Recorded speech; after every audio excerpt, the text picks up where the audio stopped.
Seluruh kitab suci dihembuskan Allah dan bermanfaat untuk teguran. Mereka yang setia dan mau menerima pengajaran dan teguran menghasilkan anugerah doktrin yang sehat. Firman itu bukan untuk menyenangkan telinga atau cari-cari yang cocok.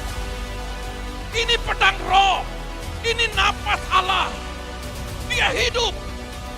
Menyedihkan kalau hanya Alkitab ditaruh rapi sebagai simbol kita orang Kristen. Tidak ada anak-anak Tuhan yang beriman, membaca firman dan didoakan tidak menerima jawaban. Hai umat Tuhan, berprofetiklah. Karena engkau sudah mendengar firman, nafas Allah itu diam dalam dirimu. Maka perkatakan perkataan profetik. Jangan perkataan-perkataan sia-sia. Kalau saja kita mengerti bahwa Alkitab ini ada napas Allah yang dihembuskan, maka hidup kita menjadi hidup yang berkualitas.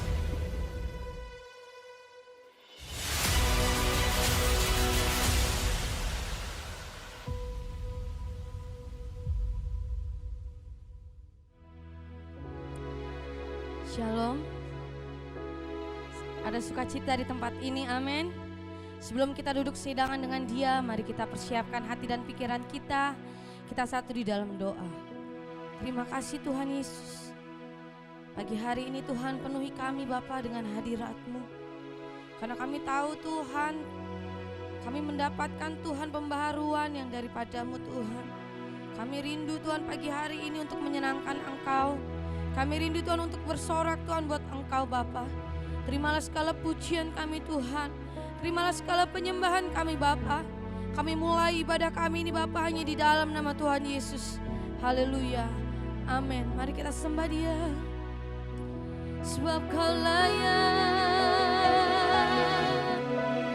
Kami rindu Tuhan yang memulihkan kami. Haleluya.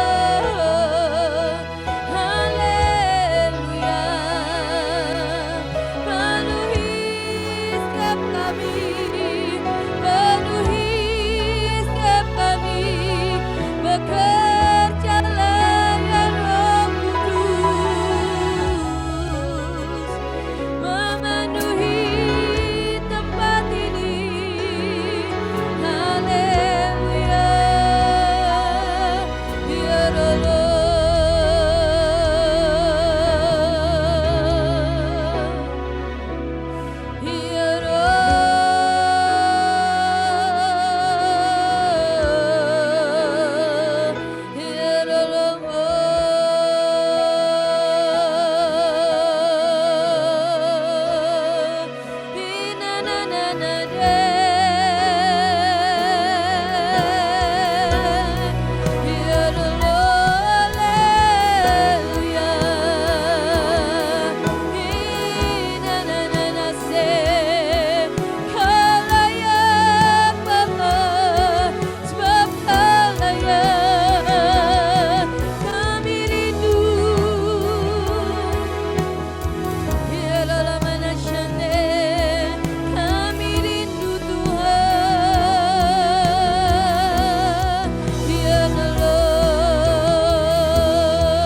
seperti rindu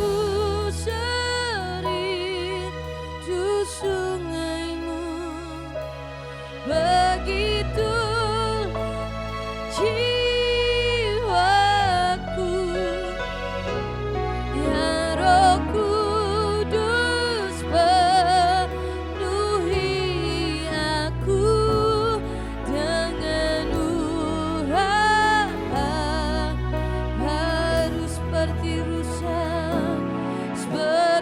rusa rindu sungai-Mu, begitu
sempurnakan Tuhan karya-Mu dalam kehidupan kami Bapa. Agar kami bisa melihat Tuhan pertolongan-Mu yang ajaib bagi setiap kami. Terima kasih Tuhan. Terima kasih Bapa atas kebaikan-Mu Tuhan Yesus.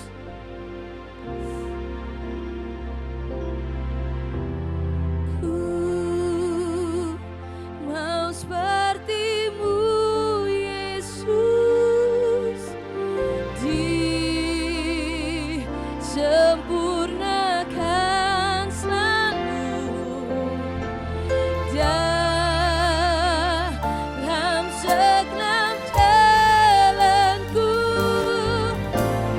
memuliakan ku bau Tuhan. Ku mau seperti-Mu Yesus, disempurnakan dalam segenap jalanku, memuliakan ku bau Tuhan seperti-Mu. Ku mau seperti-Mu Yesus, disempurnakan dalam segenap jalanku, memuliakan ku bau Tuhan. Ku mau seperti-Mu Yesus, disempurnakan selalu dalam segenap jalanku, memuliakan kami mau Tuhan. Ku, yes Tuhan, mau seperti-Mu Yesus, disempurnakan selalu dalam segenap jalanku, memuliakan nama-Mu, memuliakan nama, memuliakan nama-Mu. Terima kasih Tuhan Yesus. Kami percaya Tuhan kuasa-Mu nyata dalam kehidupan kami. Yesus Tuhan, mulialah namanya. Yesus Allahku, besar kasih-Nya, dahulu, sekarang, dan sampai selamanya. Kasih-Nya tak pernah berubah. Yesus Tuhan, mulialah namanya. Yesus aku, besar kasih-Nya, dahulu, sekarang,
bersyukur Bapa.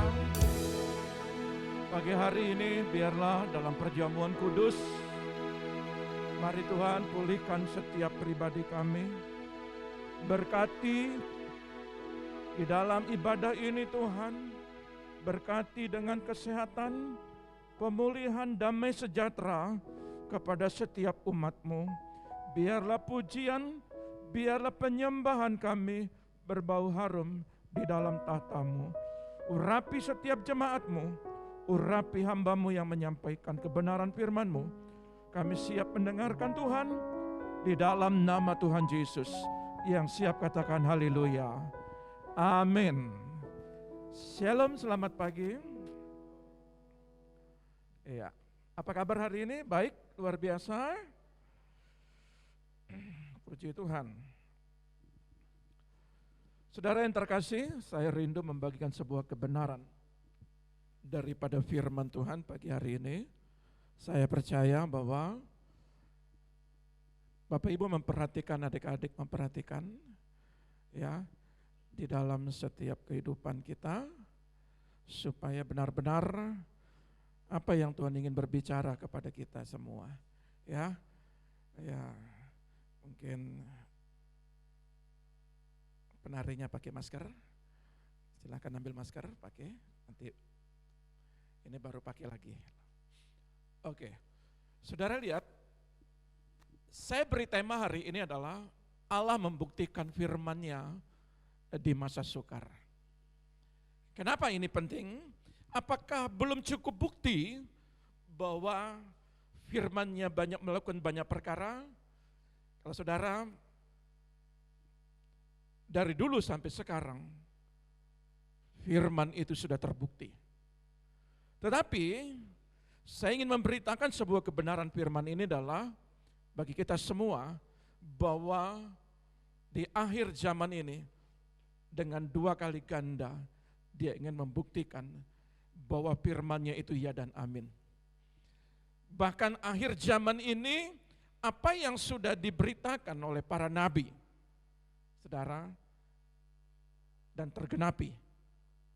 Artinya apa? Firman ini boleh dikatakan, kenapa lagi kita mesti ragu? Jangan pernah ragu dengan firman ini. Tetapi bagi orang-orang lain yang belum mengenal kebenaran firman, Allah akan membuktikan bahwa firman-Nya itu ya dan amin. Sebab itu, saudara, saya rindu supaya pagi hari ini saudara, kalau saudara sudah banyak mengerti firman, jangan ragu lagi dengan firman ini. Ya, saya ingin membagikan sebuah pemahaman bagi saudara bahwa firman itu sangat luar biasa. Dan firman itu tidak mengenal masa sulit. Firman itu tidak mengenal masa sukar. Firman itu tidak mengenal yang namanya keadaan-keadaan perang sekalipun. Dia tetap akan membuktikan bahwa firman-Nya akan membela setiap anak-anak Tuhan, akan menjaga, akan memberkati setiap anak-anak Tuhan. Nah, ada sebuah nas dalam kitab firman Tuhan, dalam kitab Efesus 6, ini tentang senjata Allah. Tetapi saya ingin membagikan dari sekian 7 senjata Allah ini, ada satu yang saya ingin pertajam.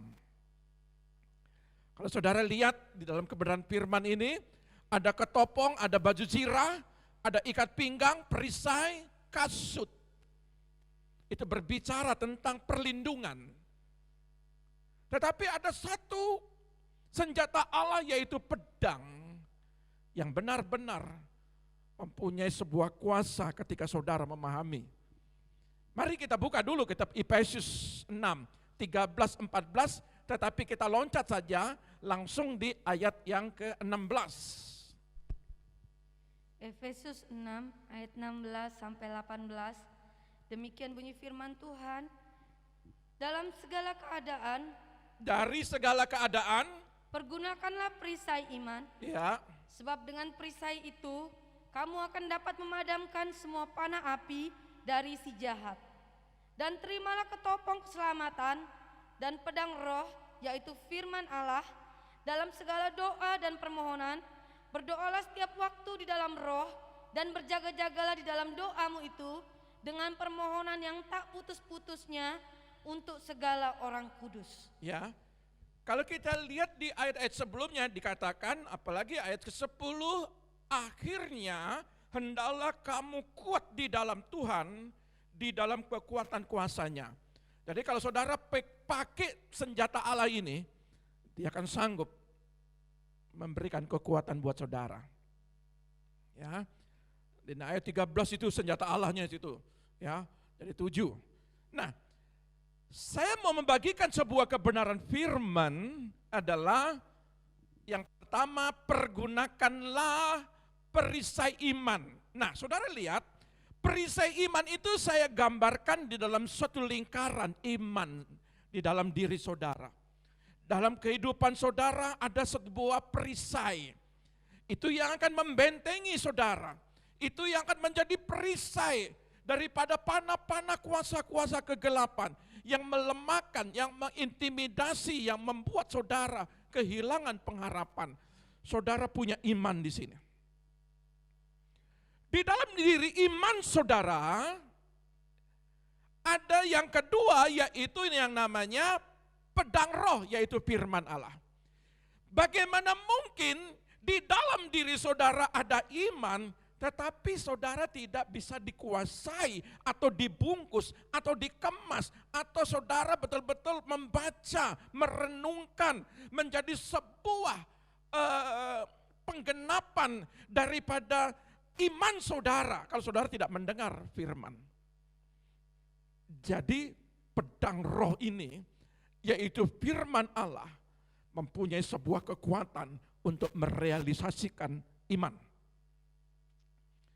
Kalau saudara beriman, tapi saudara tidak dengar firman, tidak akan mungkin akan terjadi.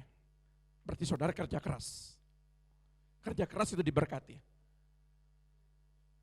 Tetapi iman itu adalah segala sesuatu yang kita harapkan, bukti dari segala sesuatu yang kita harapkan.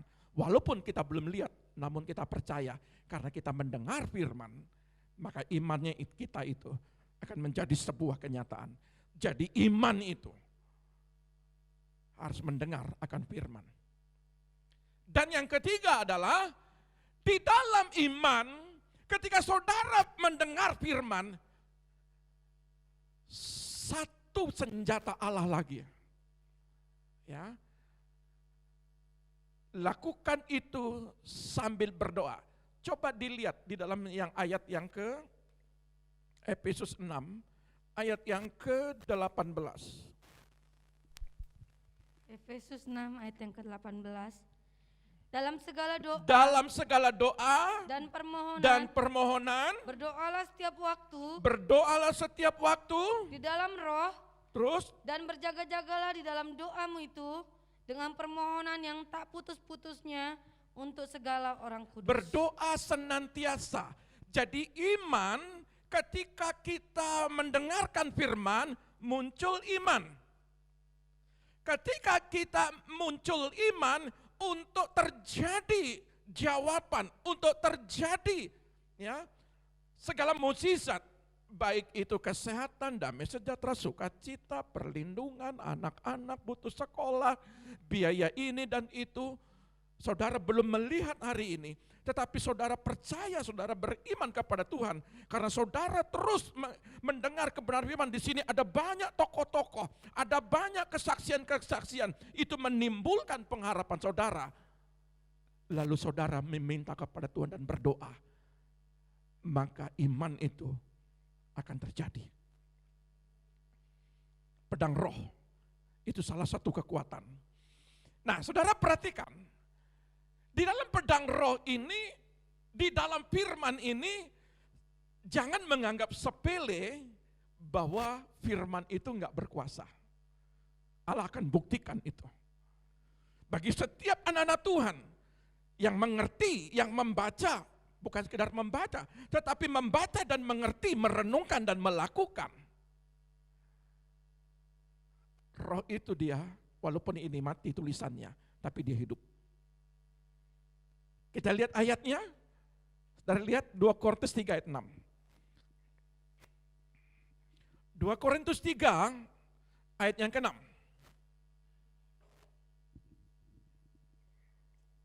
Iya.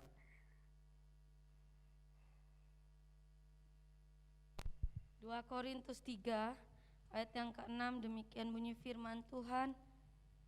Ialah membuat kami juga sanggup menjadi pelayan-pelayan dari suatu perjanjian baru yang tidak terdiri dari hukum yang tertulis, tetapi dari roh, sebab hukum yang tertulis mematikan, tetapi roh menghidupkan.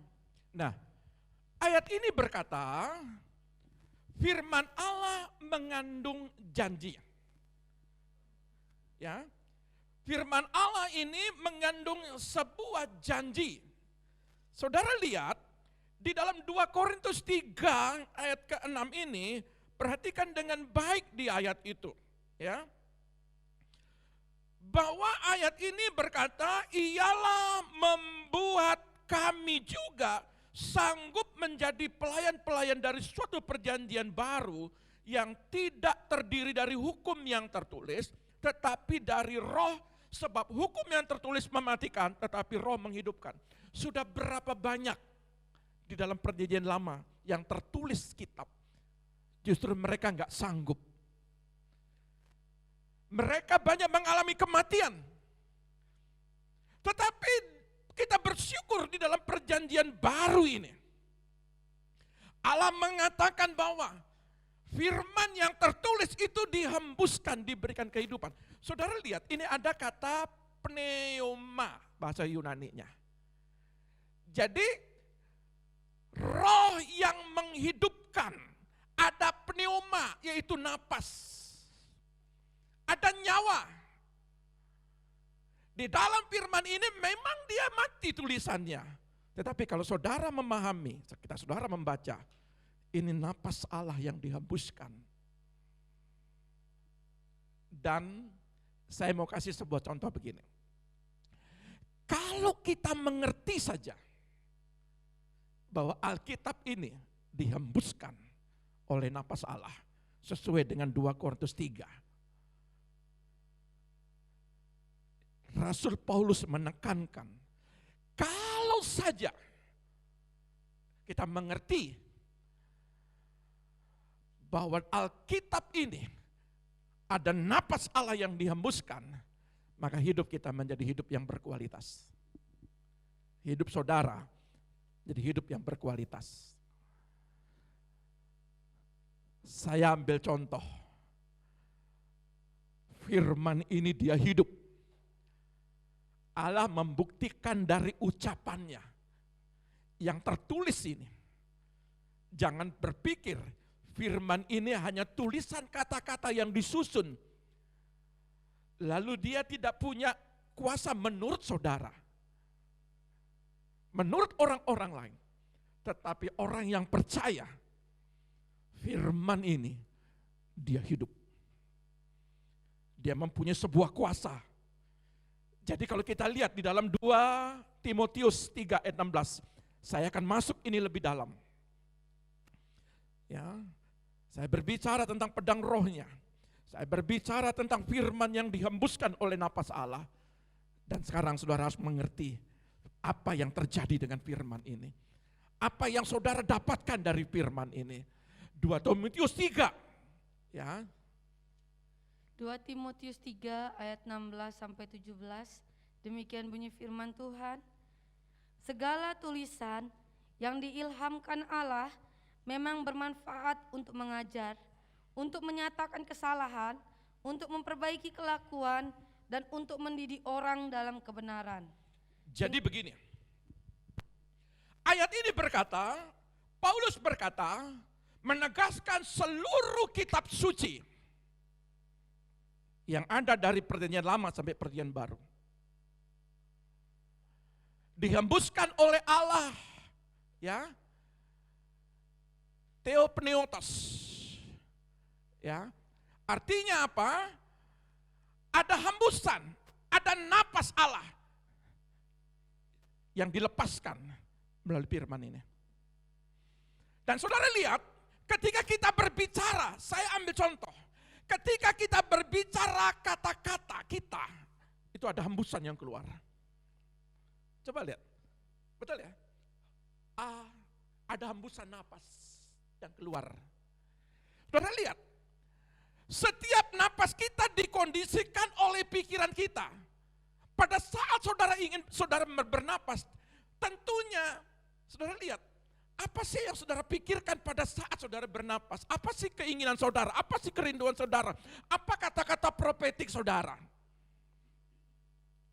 Setiap napas itu ada hembusan. Setiap napas kita dikondisikan oleh pikiran kita dan tercurah dalam ucapan. Kita mengembuskan kata-kata, ada kata-kata yang keluar dari dalam diri kita. Itu manusia kita. Saya belum bicara tentang Allah kita yang berbicara. Tetapi ketika kita berbicara itu ada hembusan. Napas. Ada napas yang keluar. Alkitab berkata, ketika Allah mengucapkan sebuah kata-kata yang ditulis di dalam firman, sesungguhnya ini napasnya Allah. Firman itu napasnya Allah ada di sini.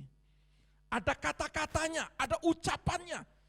Jadi saya mau katakan kepada saudara, ketika Allah berbicara, kata-kata Allah ada hembusan napas yang keluar. Setiap ucapan Allah, itulah buah pikiran Allah yang tertuang di dalam tulisan kitab yang dikatakan mati ini. Tahukah saudara? Jadi setiap orang yang membaca firman, maka sesungguhnya napas Allah sedang dihembuskan ke dalam diri saudara.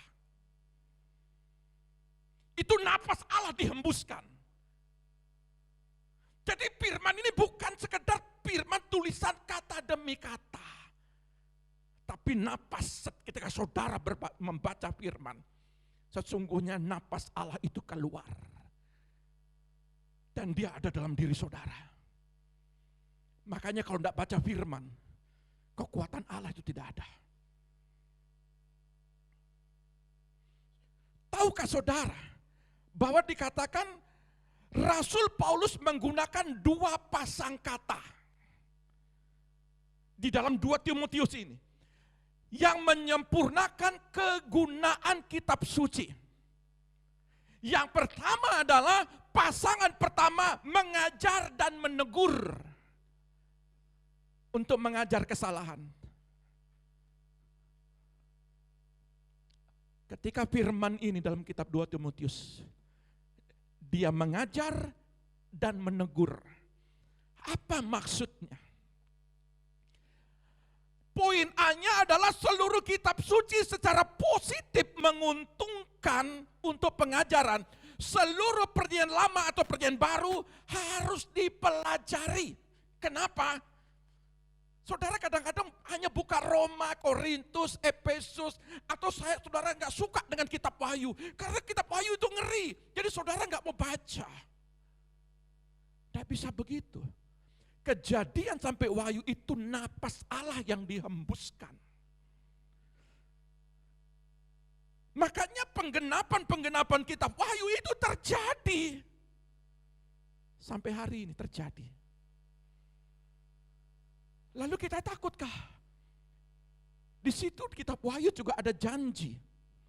Ada perlindungan, ada berbicara kuda putih, ada berbicara minyak dan anggur jangan disentuh. Itu napas Allah.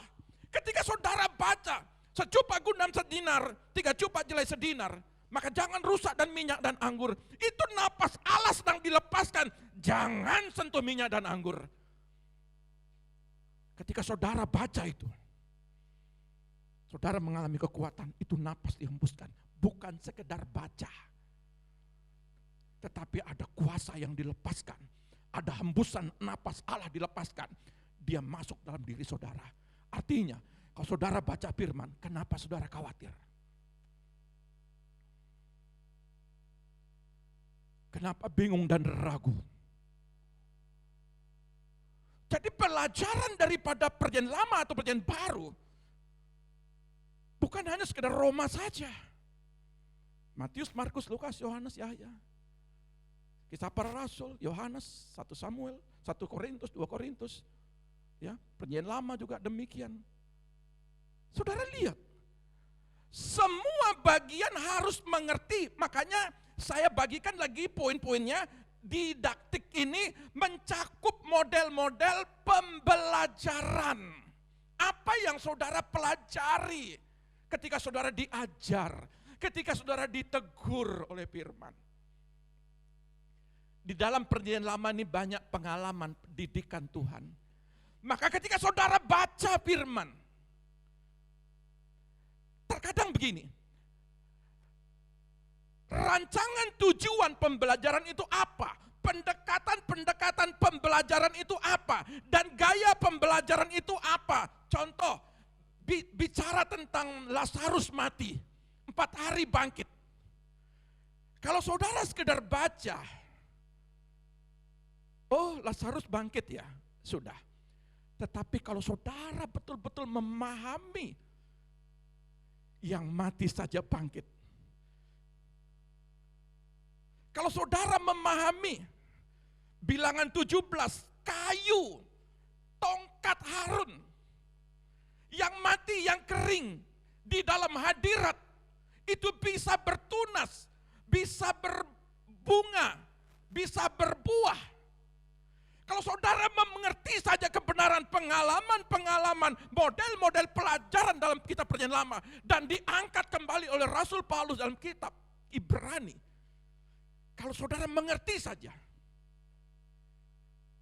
buli-buli ketika dituangkan oleh minyak oleh seorang janda dan 2 orang anak, dituangkan minyak dan tidak pernah berhenti.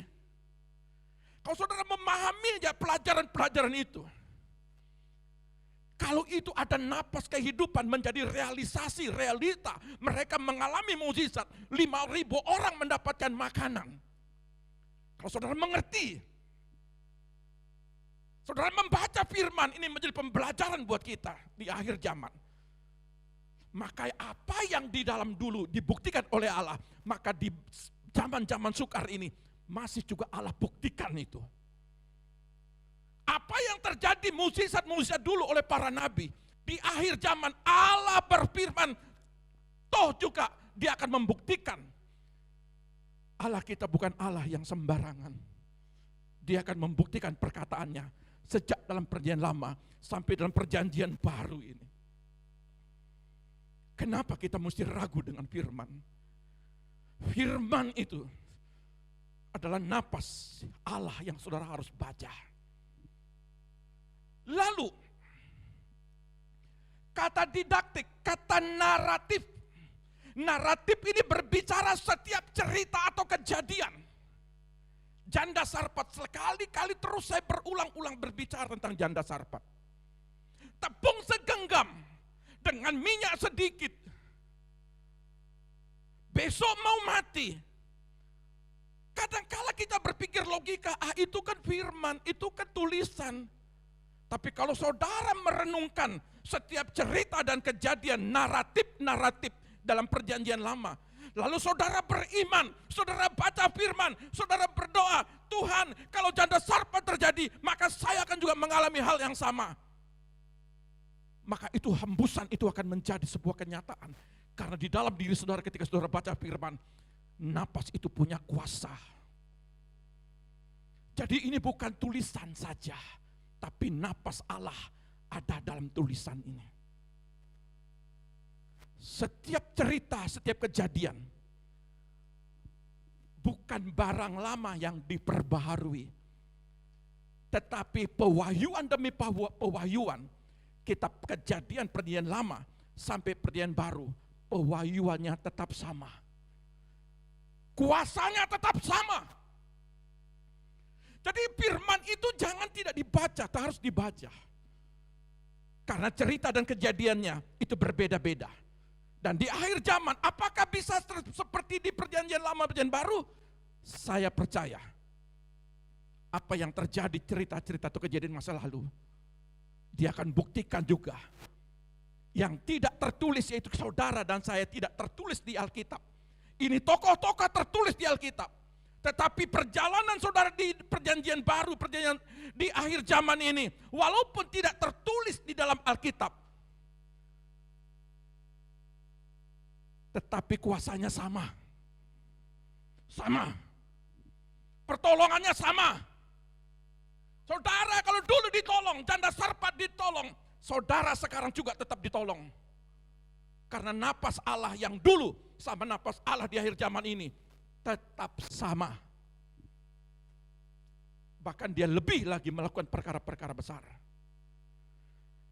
Kata yang ketiga, apokaliptik. Apokaliptik itu menyingkapkan atau membukakan sesuatu yang tersembunyi. Makanya di dalam pengertian firman disingkapkan. Oh, pernahkah saudara, kadang-kadang saudara tidak pernah membaca yang namanya ceritanya perjanjian kemarin yang saya kupas di 1 Samuel 21. Saudara lihat apa yang terjadi di situ. 1 Samuel 21. Ya. Apa sih cerita tentang Mephiboset ini? Oh, sepertinya hanya orang timpang biasa, tetapi pewahyuan ketika dihembuskan memberikan sebuah pengertian kepada kita. Ternyata di Lodebar, saudara lihat, ternyata di Lodebar ada sebuah cerita. Lodebar itu orang-orang yang terasingkan. Lodebar itu orang-orang yang penuh dengan ketakutan, kekhawatiran. Mephiboset lari dari ketakutan. Mephiboset hidup dalam penderitaan. Ketika dibawa keluar, berjumpa dengan raja. Di situ pengalaman-pengalaman Lodebar dia tinggalkan. Itu sebuah kejadian, sebuah cerita, naratif. Itu disingkapkan. Dan hari-hari ini Tuhan sedang mensingkapkan apa yang terjadi dalam kitab Wahyu. Akan disingkapkan. Dan lihat, kuda hijau kuning, apa sih kuda hijau kuning? Dan lihat, perang, penyakit, kelaparan sedang terjadi, disingkapkan yang tersembunyi. Saudara jadi mengerti, oh kejadian akhir zaman sekarang begini.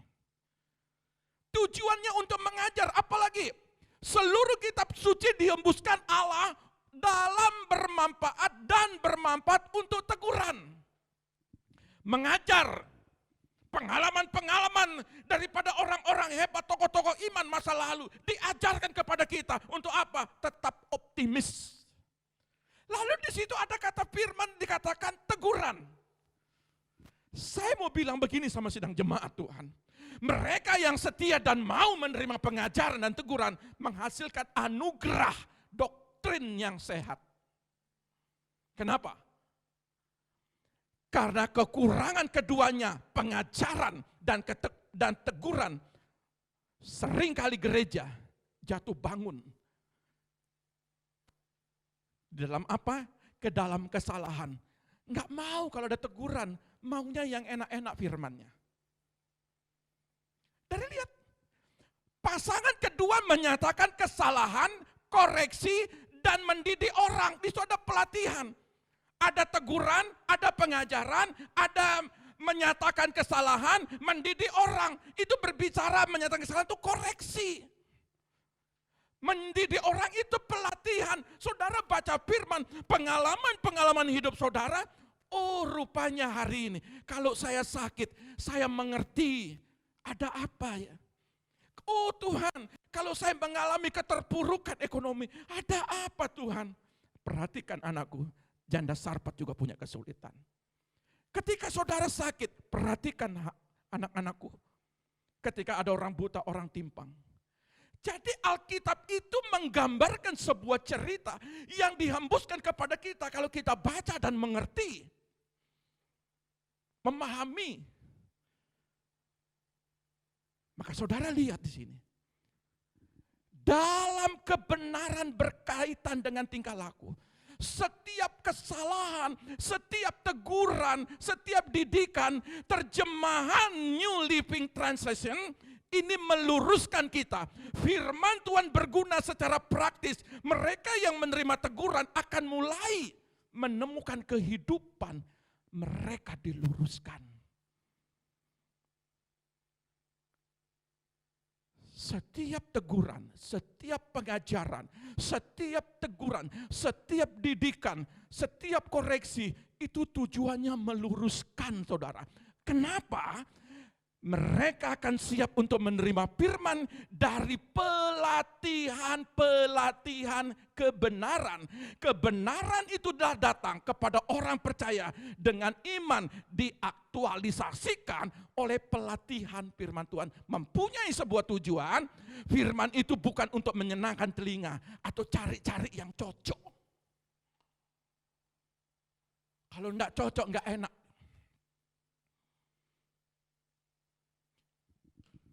Bagi kita yang dewasa rohani,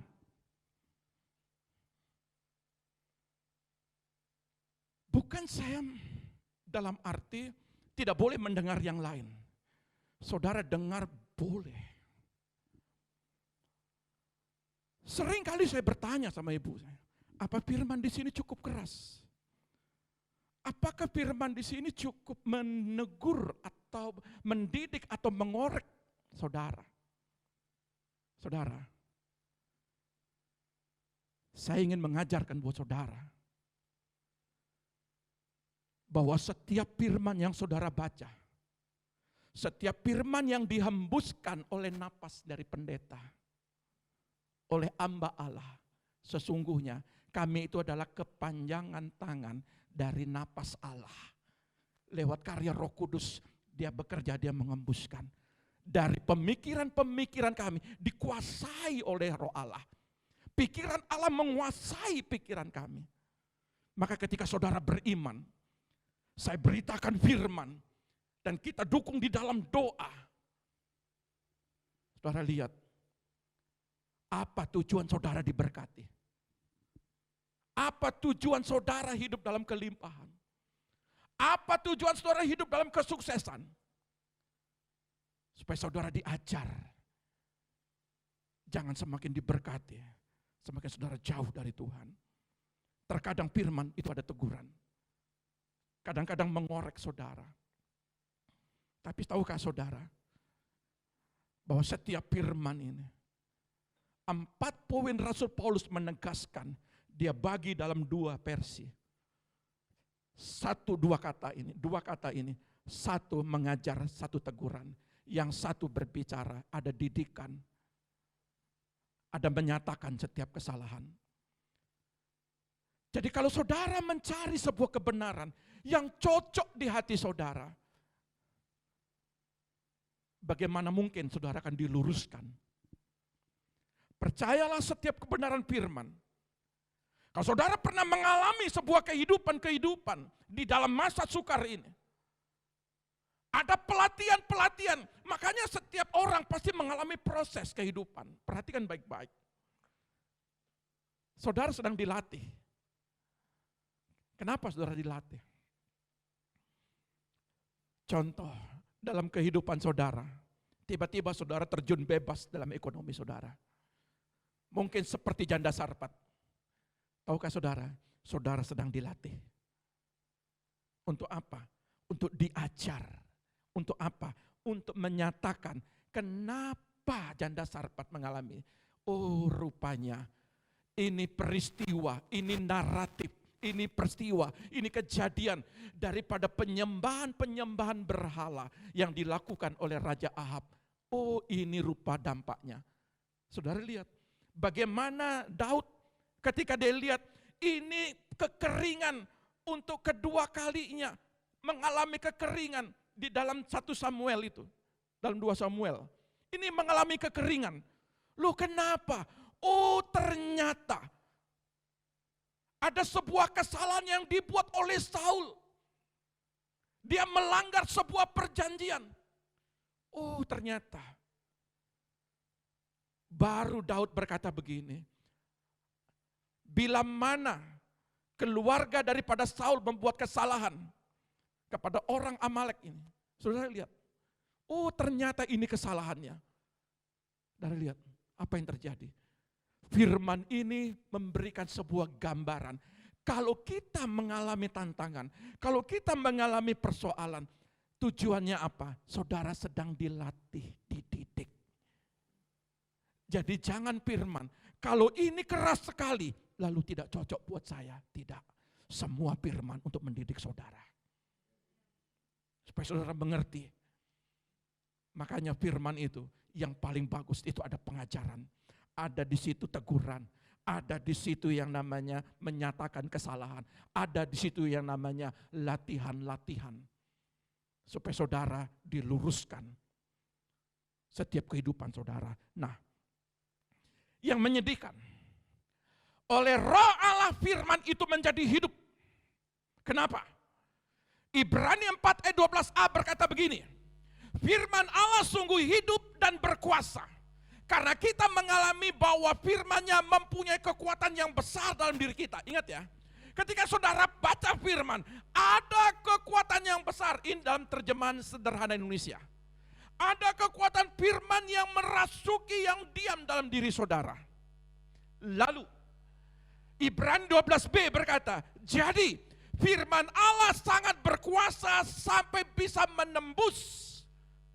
menusuk hati kita, sehingga pikiran, keinginan, dan niat hati kita yang sebenarnya dinyatakan kepada kita. Tolong baca terjemahan barunya. Ibrani 4 ayat 12. Demikian bunyi firman Tuhan, sebab firman Allah hidup dan kuat dan lebih tajam daripada pedang bermata dua manapun. Ia menusuk amat dalam sampai memisahkan jiwa dan roh, sendi-sendi dan sumsum. Ia sanggup membedakan pertimbangan dan pikiran hati kita. Saudara, apa sih tujuannya saudara baca firman?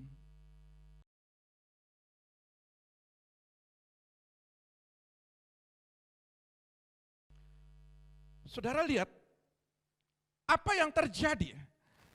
Jadi firman itu mengoreksi hati. Karena napas Allah, dia keluar diucapkan. Dan ketika saudara baca napas Allah ini, saudara baca firman ini, sesungguhnya napas Allah sedang mengoreksi diri saudara. Roh Allah sedang mengoreksi diri saudara. Saya berharap gereja Tuhan di tempat ini, saudara sedang diluruskan. Bagaimana saudara berbicara kepada orang lain. Bagaimana saudara berkata-kata kepada orang lain. Bagaimana saudara punya pikiran dengan orang lain. Bagaimana hati saudara kepada orang lain. Sesungguhnya firman ini bagaikan pedang bermata dua. Ketika saudara berkhotbah, ketika saudara menyampaikan firman kepada orang lain, firman itu juga mengoreksi diri saudara. Apakah firman ini seperti yang saya lakukan? Ketika saudara memulihkan orang lain, tetapi saudara tidak pulih, maka firman ini tajam bermata dua. Sampai pikiran, keinginan, niat hati yang sebenarnya dia tahu hati saudara. Jadi jangan pikir Allah itu tidak mendengar dan tidak tahu setiap perbuatan saudara. Karena napas Allah sudah di dalam diri saudara. Dosa tersembunyi, Allah tahu. Karena napas Allah. Setiap saudara bernapas, dia tahu. Karena napasnya ada dalam diri saudara. Napasnya aja tahu, apalagi perbuatan saudara, apalagi pikiran saudara, niat saudara, hati saudara. Relakan hatimu ditegur di tempat ini. Relakan hatimu itu diajar dengan kebenaran firman, supaya yang salah diperbaiki. Jadi pedang roh itu begitu tajamnya. Siapapun itu akan kena. Jadi bukan saudara saja, saya pun juga kena. Dan saya menyadari Tuhan, sekalipun tidak dilihat orang, tetapi juga saya masih punya pikiran, saya punya mata untuk melihat. Tentunya mata pasti punya kesalahan. Tidak ada manusia di muka bumi ini, sekalipun itu mau S3, S4 sekalipun, dia tidak luput dari kesalahan dan dosa. Ya, pedang bermata dua, ketika dia sampaikan firman, dia juga mengoreksi diri. Hari ini saya sampaikan firman, firman ini juga mengoreksi saya. Saya mau diajar. Saya mau juga ini supaya ada didikan. Saudara yang terkasih.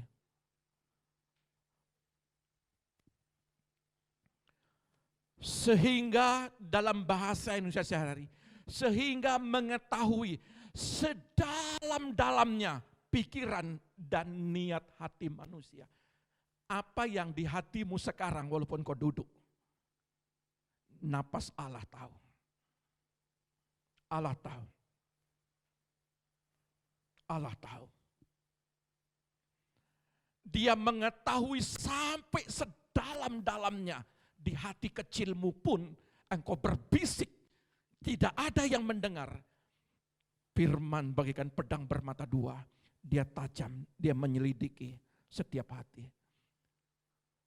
Maka terkadang apa yang di pikiran saudara, apa yang di niat hati saudara, saudara lihat firman begitu disampaikan. Bukan berarti saya punya tujuan untuk mengajar, untuk menegur, untuk mengoreksi saudara. Tidak. Tetapi napas Allah connect apa yang ada dalam dirimu, disingkapkan dalam firman. Jadi jangan bilang begini, Bapak khotbah untuk saya. No, ini firman. Mungkin saya tahu saudara bagaimana. Lalu saya khotbah, Bapak pasti tahu persoalan saya, makanya diangkat dalam mimbar. Tidak. Saya jujur murni firman. Saya sudah terlatih sekian puluh tahun untuk tidak terganggu dengan persoalan orang.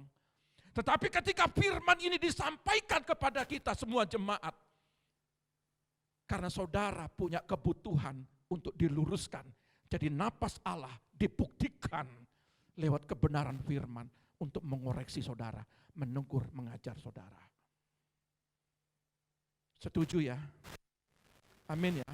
Saya tidak mempunyai sebuah tujuan bahwa firman ini mau mengatakan, mau memberitakan person with person. Orang per orang. Tidak. Tapi ini firman. Supaya apa? Ketika ada panah-panah api, saudara punya perisai, saudara percaya sama Tuhan. Tapi ketika saudara percaya sama firman Tuhan, percaya sama Tuhan, saudara beriman, tentu ada pendukung daripada niat saudara, pendukung daripada iman saudara, yaitu firman harus disampaikan. Baru saudara mengerti, oh ternyata saya salah. Lebih bagus begitu. Oh ternyata Tuhan, saya berpikiran salah selama ini. Maafkan saya Tuhan, ampuni saya Tuhan. Kalau saudara lakukan itu, saudara sedang diluruskan. Supaya saudara bisa berjumpa dengan Tuhan. Tetapi banyak orang tidak memahami kuasa firman. Ada imam-imam, jadi jangan berpikir hamba-hamba Allah. Kalau dia hanya seutuhnya 100% bagikan malaikat. Oh dia tidak mungkin salah. Imam-imam juga bisa buat kesalahan. Ada sebuah contoh di sini. Di dalam sebuah kebenaran firman. 1 Samuel 21 ayat 8 dan 9. Ayat ini sangat bagus sekali. Daud waktu ada pelarian. Ketika dia lari dari Saul, dia bertanya kepada imam-imam, adakah tombak dan lembing? Tolong dibaca ayat 8 dan 9. 1 Samuel 21 ayat 8 sampai 9, demikian bunyi firman Tuhan. Berkatalah Daud kepada Ahimelek, tidak adakah padamu di sini tombak atau pedang? Sebab baik pedangku maupun senjataku tidak dapat kubawa karena perintah raja itu mendesak. Jadi dia dikejar oleh Saul, dia lari, tidak bawa apa-apa. Dia tanya kepada Ahimelek, pada imam, masih adakah engkau punya peralatan persenjataan? Tidak punya. Dia punya apa? Kemudian berkatalah imam itu, pedang Goliat orang Filistin yang kau pukul kalah di lembah Tarbatin, itulah yang ada di sini. Terbungkus dalam kain di belakang efod itu. Jika engkau hendak mengambilnya, ambillah. Jika engkau memerlukannya, Ambillah, yang lain tidak ada, Ya. hanya ini, kata Daud, tidak ada yang seperti itu, berikanlah itu kepadaku. Jika engkau memerlukannya, pakai ini pedang Goliat. Ini pedang yang dilihat dengan mata jasmani, pedang. Pedang Goliat selama 40 hari. Goliat berkoar-koar. Tidak ada orang-orang Israel yang berani. Berapa banyak pasukan Israel dibunuh oleh pedang Goliat? Oleh para imam, dia nggak tahu kekuatan pedang Goliat. Dibungkus kain, disimpan di belakang efod. Disimpan pedang yang kuat ini, yang membunuh sekian banyak ratusan. Itu disimpan. Nggak ngerti untuk apa kegunaan pedang ini. Nggak ngerti. Saudara lihat, ini perhatikan baik-baik. Ada banyak Alkitab hanya simbol kita orang Kristen. Ditaruh di meja, dibungkus rapi, nggak dijamah. Kekuatan ini luar biasa. Pedang Goliat ini lebih luar biasa lagi. Ini pedang roh, ini napas Allah. Dia hidup. Tetapi saudara butuh hanya 1 minggu 1 kali. Tidak dibaca, disembunyikan, disimpan, dibungkus rapi. Daud geleng-geleng kepala. Tidak mengerti kekuatan dari pedang ini. Sampai-sampai dia ngomong, Daud kalau kau butuh, kalau kau perlukan, ini pakai. Firman ini dibutuhkan kalau memang kita perlu. Kita baca kalau kita butuh. Kalau kita sedih, kalau kita susah, baru baca. Halo, berapa banyak Alkitab rapi, terbungkus, tidak ada kucak-kucaknya.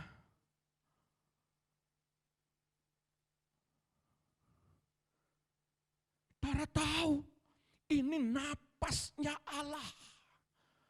Ketika saudara baca, itu hembusan.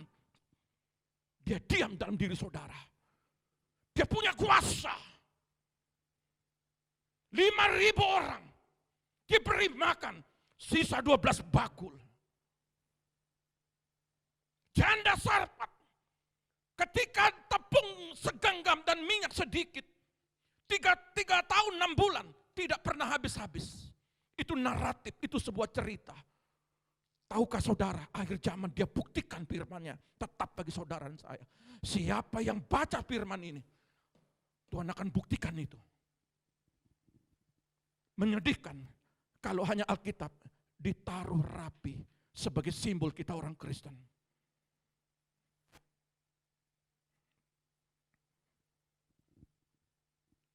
Ada yang heran dari diri saya. Tidak ada? Haleluya. Saya buktikan dengan firman ini lagi satu. Makanya kenapa saya beri judul, Allah membuktikan firman-Nya di akhir zaman. Allah membuktikan firman-Nya di masa sukar. Saudara yakin? Ada sebuah naratif, ada sebuah narasi, cerita, dan cerita itu terbukti. Dan sebuah bangsa berdiri dari berseraknya tulang-tulang. Ini sebuah bukti firman yang dihembuskan. Ingat baik-baik. Kita berbicara tentang 2 Timotius tadi. Itu ada napas yang dihembuskan. Berbicara tentang Korintus tadi ada napas yang dihembuskan. Saudara lihat sekarang. Yeskiel 37. Ada sebuah narasi. Itu firman yang didengar oleh tulang belulang. Dan firman ini didengar oleh saudara sekarang. Napas Allah ini saudara sedang dihembuskan, napas Allah sedang dihembuskan dan saudara dengar. Yeskiel 37 ayat 1 mulai. Yehezkiel 37 ayat 1 mulai, demikian bunyi firman Tuhan. Kebangkitan Israel. Lalu kekuasaan Tuhan meliputi aku, dan ia membawa aku keluar dengan perantaraan rohnya, dan menempatkan aku di tengah-tengah lembah, dan lembah ini penuh dengan tulang-tulang. Ia membawa aku melihat tulang-tulang itu berkeliling-keliling, dan sungguh amat banyak bertaburan di lembah itu. Amat banyak bertaburan. Lihat, tulang-tulang itu amat kering. Jadi tulang-tulang itu kering. Arti tulang-tulang itu kering. Sudah kemana kaki? Sudah kemana tangan? Kemana tengkorak kepala? Mana pundak? Mana kerangka? Sudah tidak mengerti. Berserakan di mana-mana. Untuk menyatukan itu pun juga tidak mungkin. Saudara lihat dinosaurus. Itu mesti dicocok-cocokkan. Ya kalau satu dinosaurus, kalau ribuan, bagaimana yang kecil sama yang besar, sama yang dewasa, sama yang umur 100 tahun, yang umur 200 tahun, bagaimana cara dicocok-cocokkan? Tetapi di situ Yehezkiel diperhadapkan, berserakan tulang belulang. Terus, Lalu ia berfirman kepadaku, lah ini dia. Hai, Lalu napas itu keluar. Terus, hai anak manusia, hai anak manusia, hai Yehezkiel, dapatkah tulang-tulang ini dihidupkan kembali? dapatkah engkau membangkitkan orang mati? Dapatkah tulang-tulang itu disatukan? Aku menjawab, Aku menjawab, ya Tuhan Allah, Engkaulah yang mengetahui. hanya engkau yang tahu. Aku enggak tahu. Masa depan anak-anakku, engkau yang tahu. Aku enggak tahu. Apakah kamu bisa sembuh? Enggak tahu Tuhan. Apakah kamu bisa diberkati? Enggak tahu Tuhan. Apakah suamimu bisa dipulihkan? Enggak ngerti Tuhan. Banyak pertanyaan demi pertanyaan terjadi dalam kehidupan gereja. Banyak pertanyaan dalam kehidupan kita semua sekarang. Terus, Lalu firman-Nya kepadaku, bernubuatlah mengenai tulang-tulang ini. bernubuatlah, hai umat Tuhan, berprofetiklah. Karena engkau sudah mendengar firman, napas Allah itu diam dalam dirimu. Maka perkatakan perkataan profetik. Jangan perkataan-perkataan sia-sia. Jangan berkata anakmu bodoh. Jangan berkata memang kita bangkrut. Memang kita gagal. Memang keluargaku gagal. Jangan pernah berkata-kata gitu. Karena di dalam perkataanmu itu ada napas yang keluar. Terus, Dan katakanlah kepadanya, katakan kepada tulang-tulang itu, hai tulang-tulang yang kering, hai tulang-tulang, hai kesulitan, hai masa sukar, hai keterpurukan, hai penyakit. dengarlah firman Tuhan. Dengar firman, dengar napas Allah ini. Beginilah firman Tuhan Allah kepada tulang-tulang ini, aku memberi nafas hidup di dalammu, supaya kamu hidup kembali. Aku akan memberi urat-urat padamu, dan menumbuhkan daging padamu. Aku akan menutupi kamu dengan kulit, dan memberikan kamu nafas hidup, supaya kamu hidup kembali, dan kamu akan mengetahui bahwa akulah Tuhan. Dengar ayat 7 baik-baik. Lalu aku bernubuat, Lalu aku bernubuat. seperti diperintahkan kepadaku. Saudara perhatikan, setiap saudara beriman, setiap saudara baca firman, lalu saudara berdoa, ada kata-kata napasmu yang keluar. Napas ini sudah dikuasai oleh napas Allah. Itu firman Allah, karena saudara sudah baca firman. Ketika saudara berkata-kata dalam kehidupanmu hari ini, makanya penting baca firman. Terus, Dan segera sesudah aku bernubuat, sesudah aku berdoa dan berkata-kata profetik, kedengaranlah suara, kedengarlah suara, sungguh suatu suara berderak-derak, suara yang berderak-derak. Dari mana tujuannya, dari mana arahnya? dan tulang-tulang itu bertemu satu sama lain. Tulang-tulang itu bertemu satu sama lain. Kalau yang ini saja sulit, masa hidupmu gak sulit bagi Tuhan? Janda Sarpat mati pucuk nekros umur 90 tahun. Tidak bisa melahirkan, kandungannya tidak ada. Maksudnya kandungannya tidak menghasilkan benih. Saudara lihat, yang mati pucuk saja punya anak. Tulang tulang belulang saja dengan perkataan yang diucapkan Nabi Yeskiel ini, perkatakan. Makanya saya ajar saudara di sini. Saya tegur saudara. Kalau ada yang melenceng kata-katanya, saya tegur. Karena dalam kata-katamu itu ada napas Allah. Supaya apa? Supaya setiap hari saudara berkata-kata. Supaya setiap hari engkau mematahkan panah-panah. Saudara punya perisai. Saudara baca firman. Itu napas Allah itu sedang terus saudara perkatakan. Aku percaya bahwa firman Allah menyatakan bahwa aku itu diberkati. Aku percaya aku disembuhkan. Aku percaya anak-anakku dipulihkan. Aku percaya. Jangan disimpan. Jangan malu-malu memperkatakan.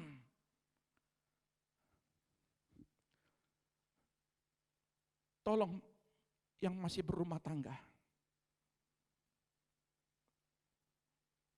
Pertengkaran tidak akan membuahkan hasil.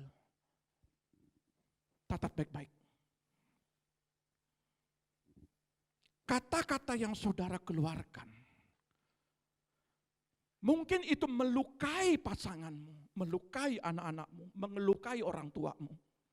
Anak-anak muda, hati-hati perkataanmu. Sekali kau berkata-kata bahwa di luar Tuhan saya bisa hidup, hati-hati. Tulang saja dengan perkataan dia bisa kembali hidup. Perkataanmu itu menghidupkan.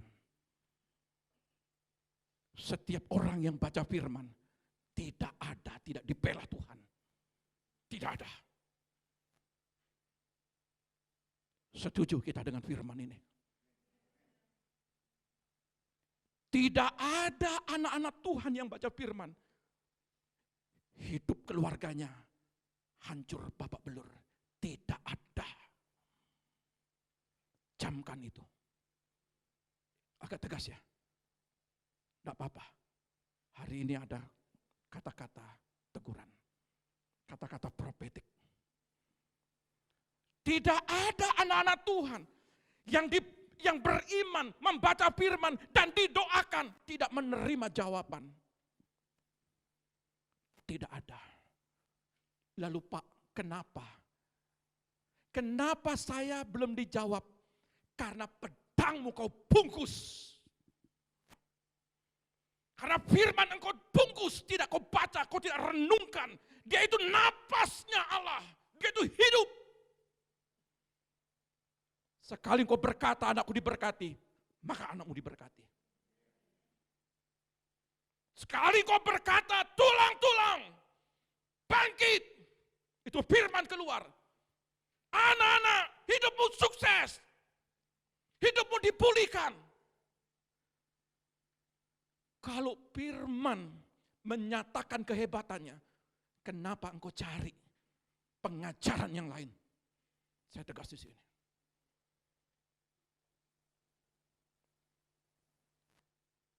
Firman Allah sumber kehidupan kita. Dan dia akan buktikan. Di masa sukar minyak dan anggur tidak disentuh. Dia buktikan itu. Covid boleh terjadi. Peperangan boleh terjadi. Tapi minyak dan anggur. Saudara dan saya. Kehidupanmu tidak akan terpuruk. Anak-anakmu tidak akan menjadi hidup dalam kegagalan. Asalkan beriman, baca firman, dan didoakan. Dan berdoa. Pegang lingkaran iman, lingkaran firman, lingkaran lagi. Berdoa. Mau kemana anakmu? Apa yang mereka mau? Apa yang kau inginkan dalam pekerjaanmu? Saya mau tanya, kita jujur. Ketika saudara minta sesuatu, dijawab apa tidak? Dijawab puji Tuhan. Kalau enggak dijawab, tolong cek diri saudara. Jangan cek Tuhan. Jangan cek Tuhan. Tulang belulang aja hidup. Apalagi kehidupanmu. Tidak mungkin tidak. Berarti ada yang salah.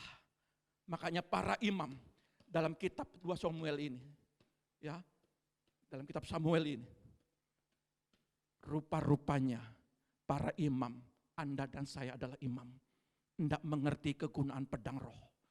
Dibungkus dengan kain, dibungkus, ada yang pakai resleting. Ya kan, betul ya? Saya tidak nyinggung saudara. Kalau saudara tersinggung boleh. Ya, dibungkus terus supaya apa? Supaya enggak masuk debu. Saking enggak masuk debu, ditaruh di dalam rak lemari.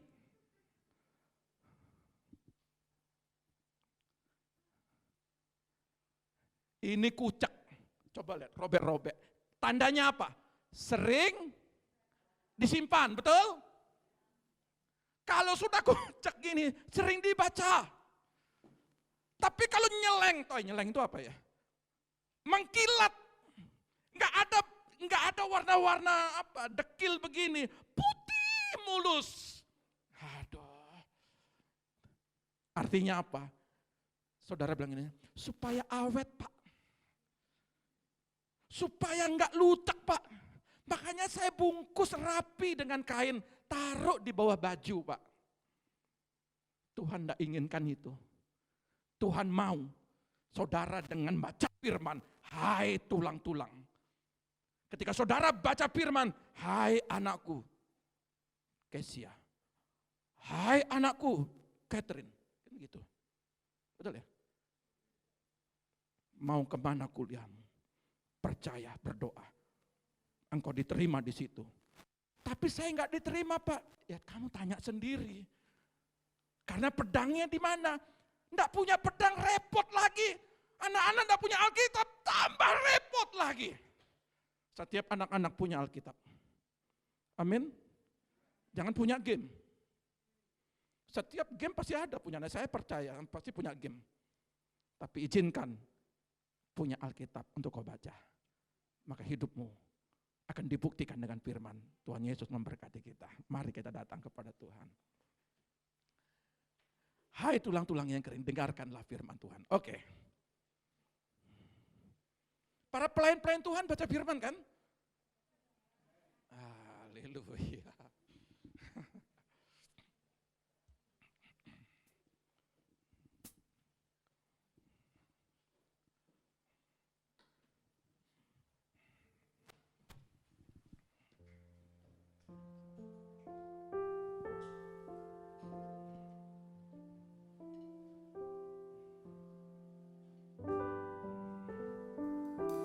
Kita akan sehidangan dengan Tuhan.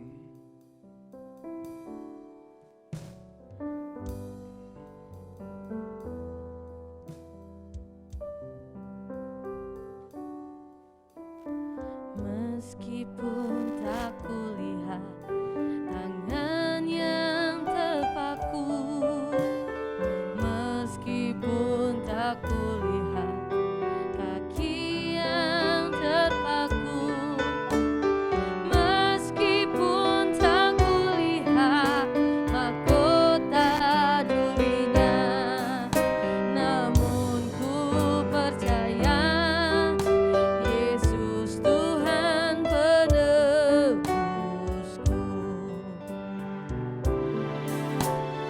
Meskipun tak kulihat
Saudara lihat bahwa ketika saudara perjamuan kudus dan saudara baca kebenaran firman,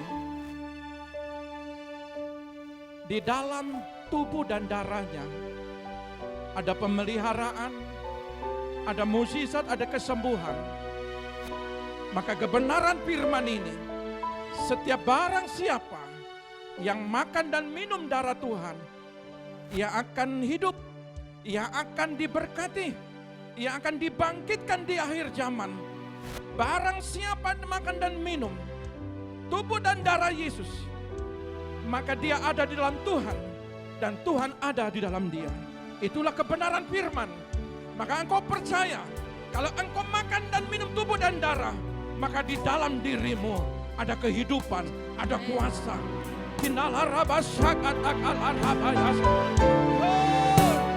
Ku yakin, ku yakin.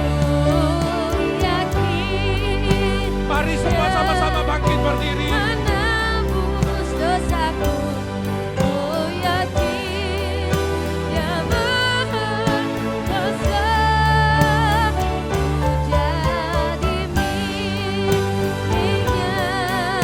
Dia hidup dalam kudus selamatku. Yesus juru selamatku. Yesus juru selamatku.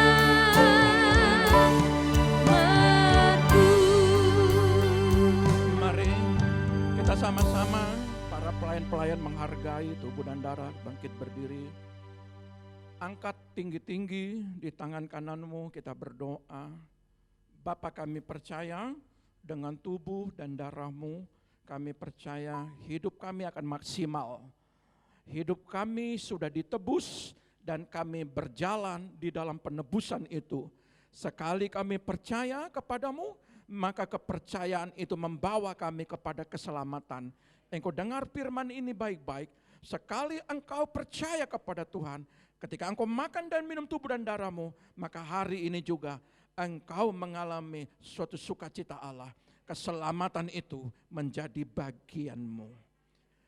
Di dalam nama Tuhan Yesus, engkau memberkati roti dan anggur ini menjadi tubuh dan darahmu.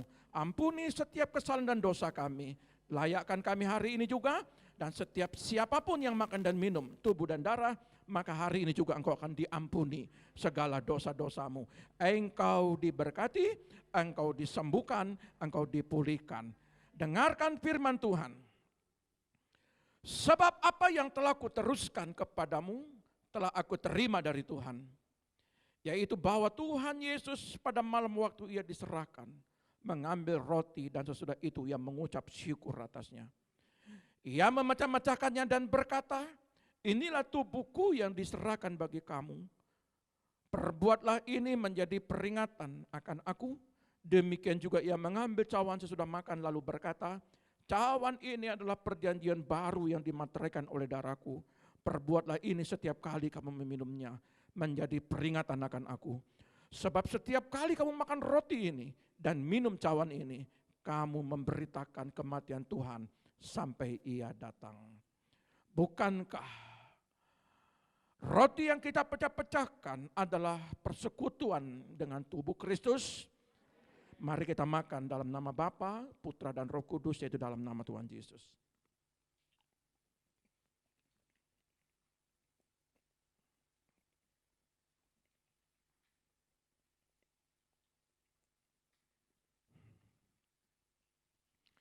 Angkat tinggi-tinggi darah Kristus di tangan kanan.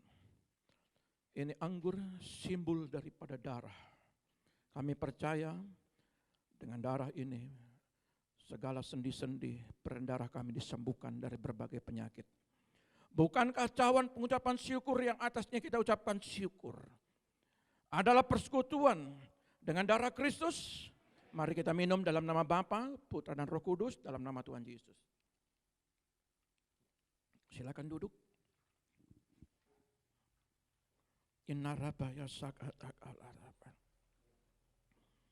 Kita mengucap syukur lewat pujian.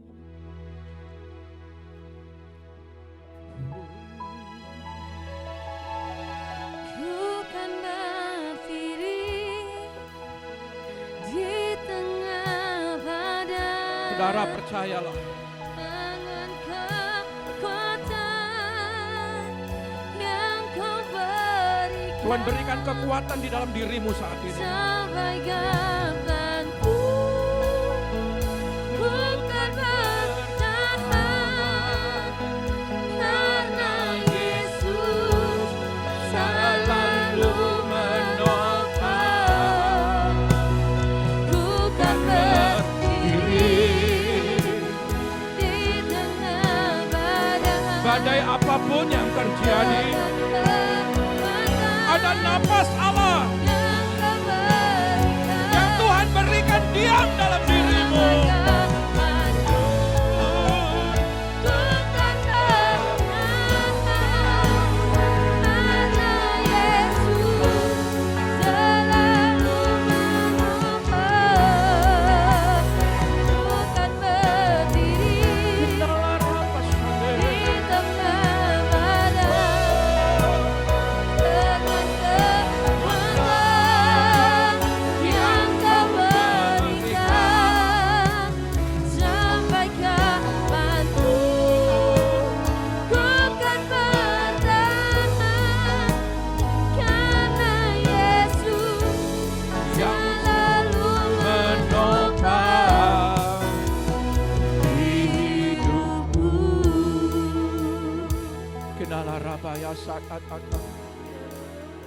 Kinala rabaya sakat akala.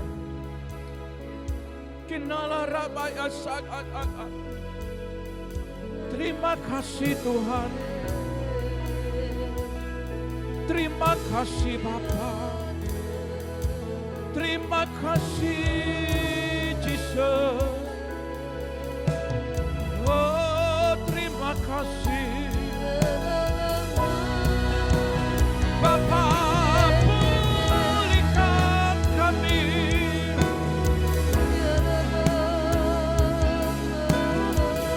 Oh Bapa, ampuni kami, pulihkan kami Bapa. Berkati umat-Mu, berkati kami. Oh, kasih-Mu besar Bapa.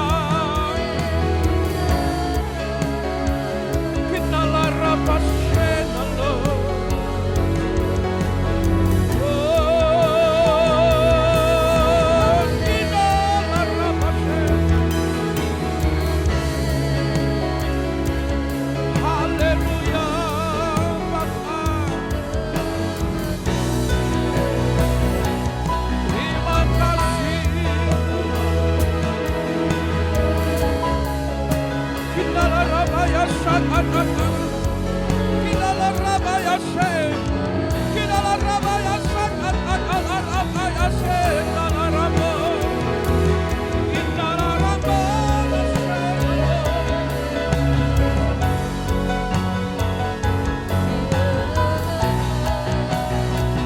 Terima kasih Bapa. Terima kasih Tuhan. Terima kasih Bapa.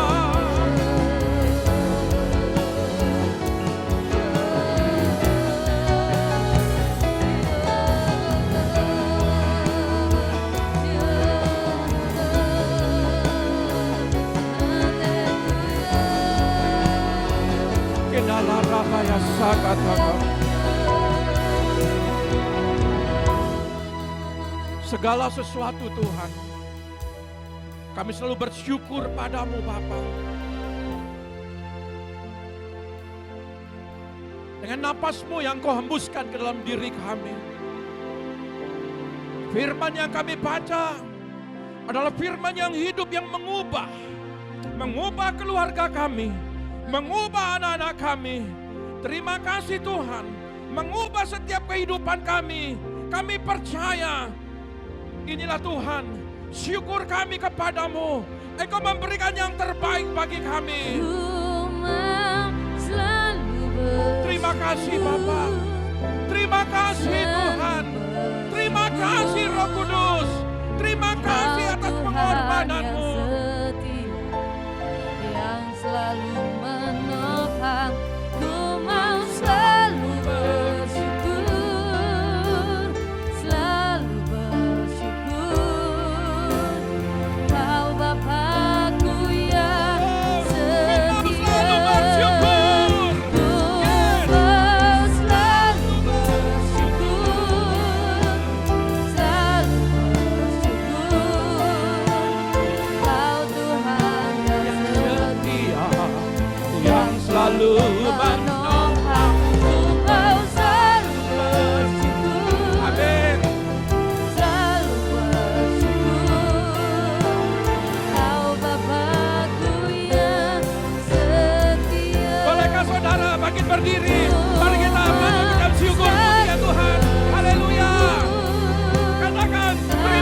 kasih buat firman-Mu. Terima kasih Tuhan. Yang selalu menopang, selalu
Terima kasih Tuhan atas semua segala anugerah-Mu, atas firman-Mu, atas tubuh dan darah-Mu.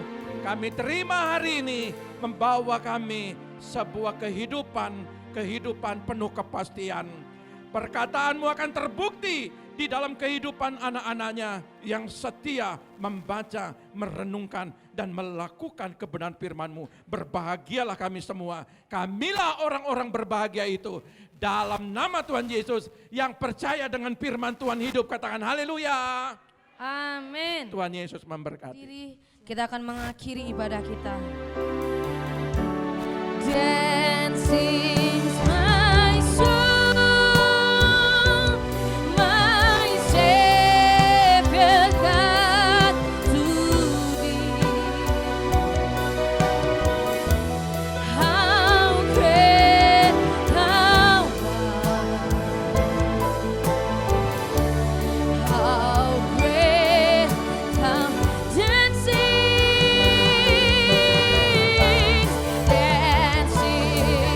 my soul, my Savior God to thee. How great thou art, how great thou art, dancing my soul,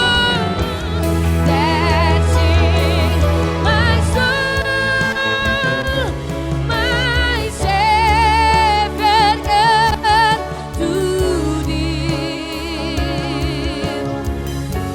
How great thou art, how great thou art, dancing my soul, my Savior God to thee. How great thou art, how great thou art, how great thou art, how great thou art. Terima kasih Bapa. Akhir daripada ibadah ini semua campur tangan-Mu. Ketika Engkau jemaat-Mu datang ke tempat ini dengan selamat, mari Tuhan hantar mereka selamat pula sampai rumah mereka masing-masing tanpa kekurangan satu apapun. Mulai hari ini ketika mereka sudah dengar firman Tuhan, maka firman itu, napas itu hidup. Dia menguasai sidang jemaat-Mu yang mendengarkan media kami. Dia akan Tuhan akan menguasai pribadi mereka juga. Sehingga ada power, ada kekuatan yang tidak kelihatan, yang bekerja mulai hari Senin sampai kami ketemu kembali lagi di hari Minggu. Kami percaya Tuhan, segala firman ini hidup dan menjadi bukti nyata bagi setiap orang yang percaya. Terima kasih Bapa. Mari kau angkat kedua tanganmu, terimalah berkat Bapa surgawi. Diberkatilah keluargamu, diberkatilah anak-anakmu, diberkatilah setiap kesehatanmu, diberkatilah pendidikan anak-anakmu, diberkatilah lumbung-lumbungmu. Apa yang kau kerjakan lewat tanganmu akan dibuat berhasil. Setiap kakimu melangkah, Tuhan akan selalu menuntunnya. Sehingga penuhlah sukacitamu, engkau diberkati di bumi, namamu juga tercatat di sorga. Pada waktu dia datang kedua kalinya, dia akan menjemput orang-orang yang setia. Dia menjemput orang-orang yang taat. Itulah Anda dan saya. Dalam nama Tuhan Yesus yang diberkati Tuhan, katakan haleluya. Amin. Tuhan Yesus memberkati.